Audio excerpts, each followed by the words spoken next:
அல்லாஹ் நாடி இருந்தால் என்னையும் உங்களையும் மூளை வளர்ச்சி இல்லாதவர்களாக படைத்திருக்க முடியும். அல்லாஹ் நாடி இருந்தால் என்னையும் உங்களையும் மாற்றுத்திறனாளிகளாக அல்லாஹ்வினால் படைத்திருக்க முடியும். எனக்கும் உங்களுக்கும் தந்திருக்கிற குழந்தைகளை குறைபாடுள்ள குழந்தைகளாக அல்லாஹ் நாடி இருந்தால் தந்திருக்க முடியும்.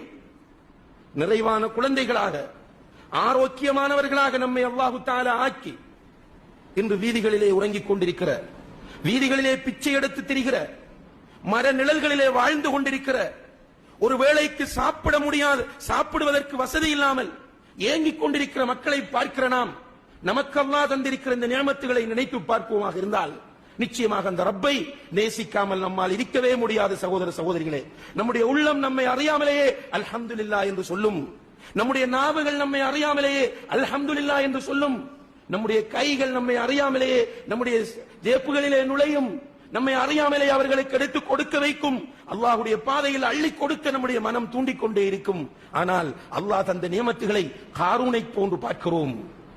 என்னுடைய திறமை, என்னுடைய ஆற்றல், எனக்கு ஒரு அழகான குழந்தை பிறந்து விட்டால் ஏதோ நானும் என்னுடைய மனைவியும் செய்த சாதனை என்று நினைக்கிறோம்.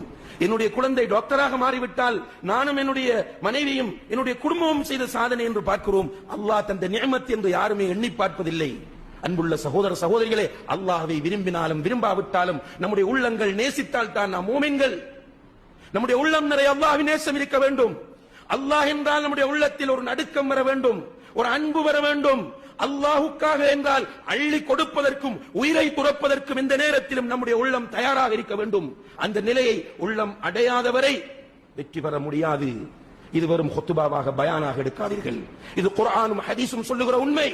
இந்த உண்மையின் யதார்த்தத்தை மௌத்தாகும் போது புரிந்து கொள்வோம், கபரிலே புரிந்து கொள்வோம், மஹ்ஷரிலே புரிவோம், அல்லாஹ் நம்மோடு பேசுகிற போது புரிவோம், சிராத் என்ற பாலத்தை கடக்க முனைகிற போது புரிவோம், அந்த கொழுந்து விட்டெறிகிற நரகத்தை கண்களால் பார்க்கிற போது, அது இறைந்து கொண்டு கொதித்துக் கொண்டிருப்பதை காதுகளால் கேட்கிற போது புரிவோம். பிரயோசனம் இல்லை.